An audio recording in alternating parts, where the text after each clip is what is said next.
How do you feel knowing that a single person has the capability to change the course of the nation's future for years to come?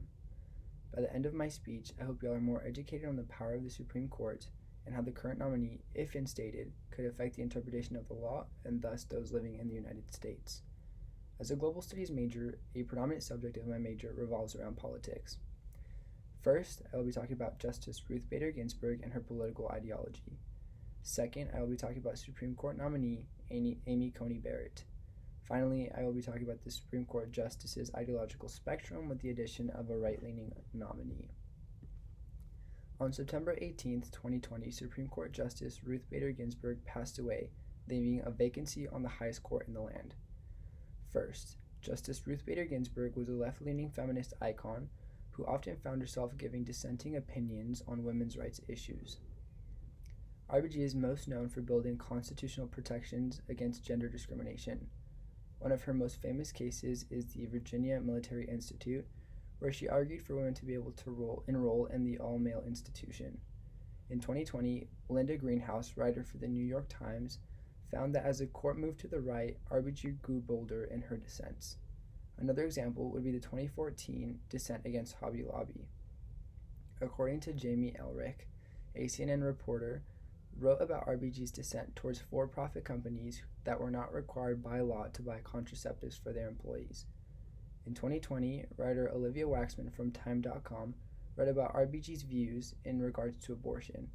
RBG was essential to women's equality with man that she be the decision maker, that her choice be controlling. Second, Amy Coney Barrett's background and political views are essential to understanding how she will create an unbalance of power and give the majority to the conservative side. Coney Barrett attended Rhodes College where she majored in English literature. She then went to Notre Dame Law School and was confirmed as a judge on the U.S. Court of Appeals for the 7th District in October 2017.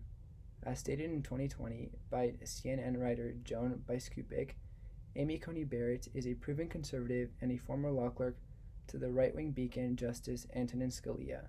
She has garnered a lot of support from advocates on the far right because of her writings on faith and the law.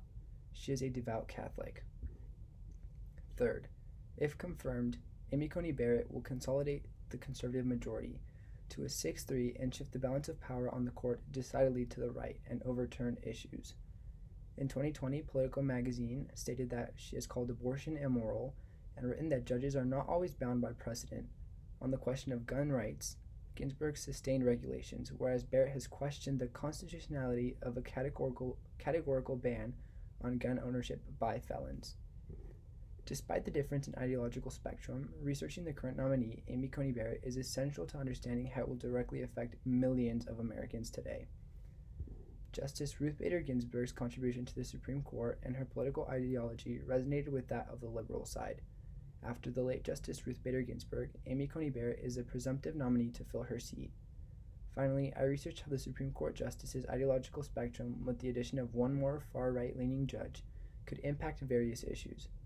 By the end of my speech, I hope you all are more educated on the power of the Supreme Court and how the current nominee, if passed, could directly affect those living in the United States.